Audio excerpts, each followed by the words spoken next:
Nightingale is a survival adventure game set in a fantasy procedurally generated world. Today, I'm going to tell you how I really feel about this game after 50 hours of playtime. I've watched this one blossom from its alpha stages all the way up to early access release, and it's been an interesting journey for sure.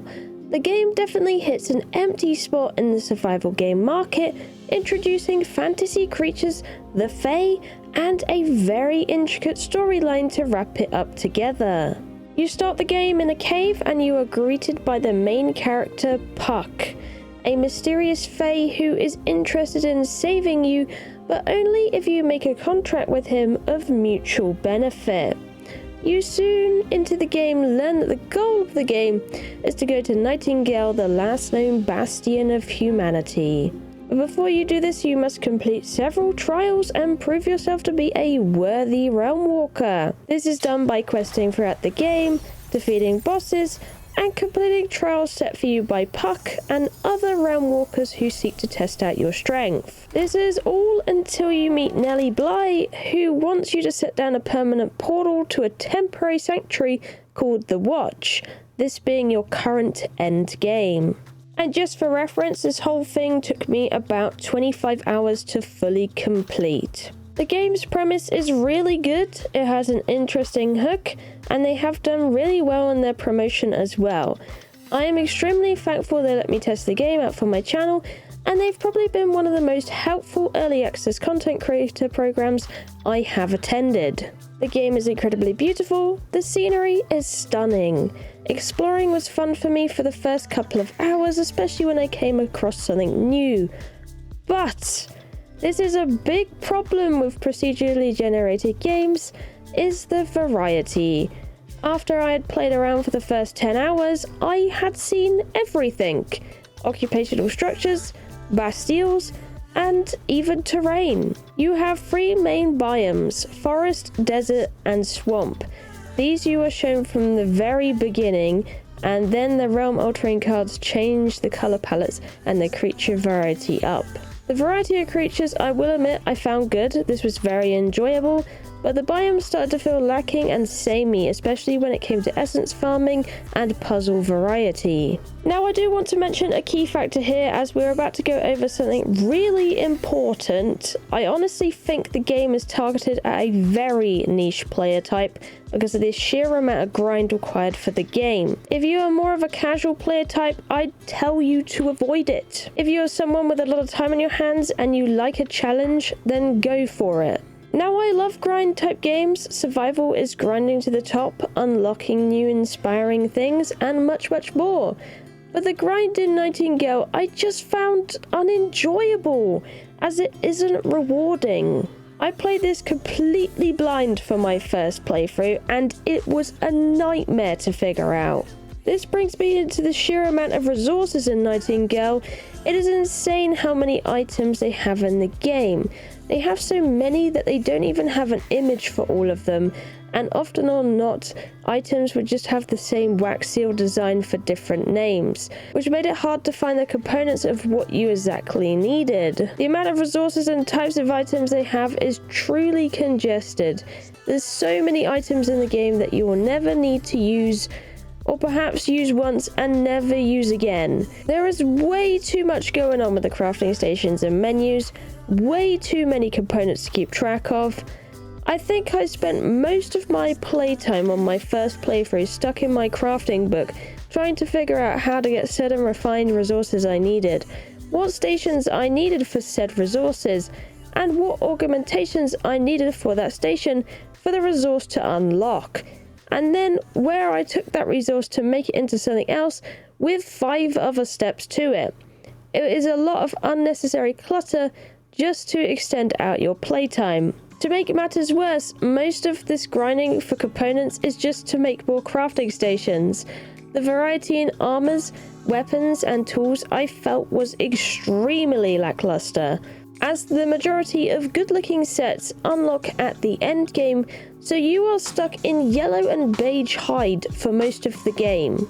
Their way of making your gear better is just by upgrading it via essence, which is a cool idea, the whole essence trading thing, but you are still massively lacking the reward factor. On my first playthrough, I made one armor set for the entire start to finish of the game. All 25 hours of it. That's all I needed. Let's also talk about questing, as I found this to be criminally boring. I felt stuck on train tracks throughout the whole experience, stuck in a back and forth with NPCs for hours just to progress a little further to a goal I didn't even have an inclination about. I set my hopes on the Watch as a place to be where it starts to get fun, only to be hit with the sheer gravity of disappointment when I got there, as it is just relays of the same puzzles you've already done with higher level enemies, and you'd have to complete these trials just to get the special new purple essence to unlock any of the good gear. By this point, I'm exhausted of it. I definitely recommend teaming up with people for these trials, as when I hit it solo, despite being the same gear score as the enemies, it was a big struggle. My first bit of purple essence was just reloading realms and hoping to get a tile set that was doable alone. I felt jammed into the questing system, having to go back and forth between NPCs and reading pages upon pages of dialogue. It got to the point it was painful, especially on Nellie Bly's quest, which I will tell you, if you are doing this, absolutely do not go the peaceful route. Just battle out these bosses and it will be a lot more fun than running side quests. I think that's one of the main reasons this game grinded me down so bad, as I wanted to try an alternative method to see if it would be worth it, but it really wasn't. The game has come a long way, and over the past couple of weeks I've been able to play the game out fully from start to finish. I don't want to just sit here and batter it to pieces, as I definitely feel like some of my major concerns are simple to work around to improve and make it much more satisfying of an experience. There are good parts to the game as well I want to include, so it isn't all bad, such as the building system. This I really liked. The building pieces look good. There is a good variety and it is easy to use. The fact you need to go to different realms to unlock more sets via essence traders is also a nice design. Being able to build a whole house of blueprints to see what it looked like before investing the resources is also a gold star in my book. If you enjoy building, I think you will enjoy the mechanics in this game.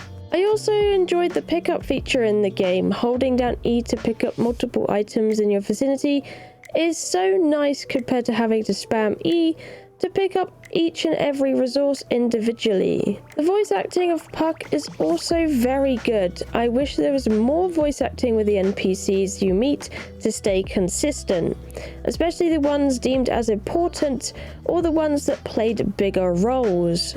Being able to sleep at night is also a really nice feature. As well as NPCs, I loved the fact that they can revive you and they felt like valuable helpers.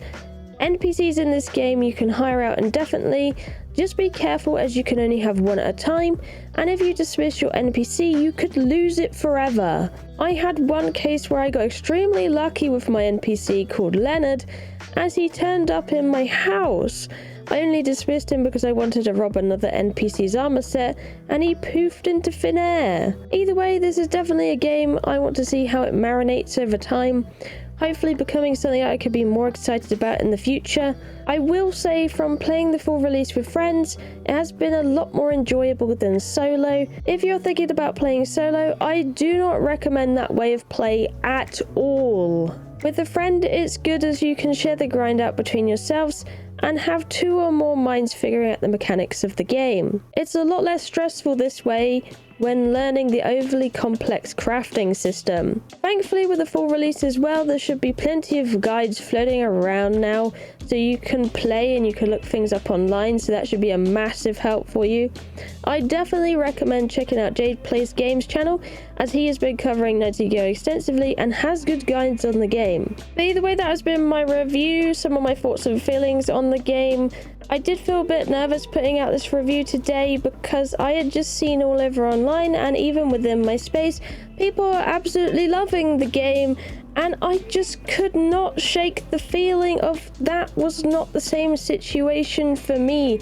I could see a lot of problems and just things that weren't being talked about. I wanted to offer a different perspective from what I am seeing around the place, and hopefully I am not alone in this one, because I honestly do feel quite alone in my opinion. So yeah, we'll see how this video turns out, I guess. I just wanted to be honest here with you guys and honest with my feelings, even though I got this game for free, and I really appreciate all that the studio has done for me. I just couldn't shake the feeling. I don't want to be dishonest on the channel. I want to be 100% honest on my feelings and thoughts on the game and make sure that is portrayed in a review properly. I don't want to be blowing smoke up anyone's, behinds or anything like that. I just want to stay true to what I feel about the game, and that is why I made this review today. But either way, let me know what you think in the comments down below. I hope you've enjoyed my review today. Either way, thank you for watching. I love you all, and I'll see you in the next one. Bye bye.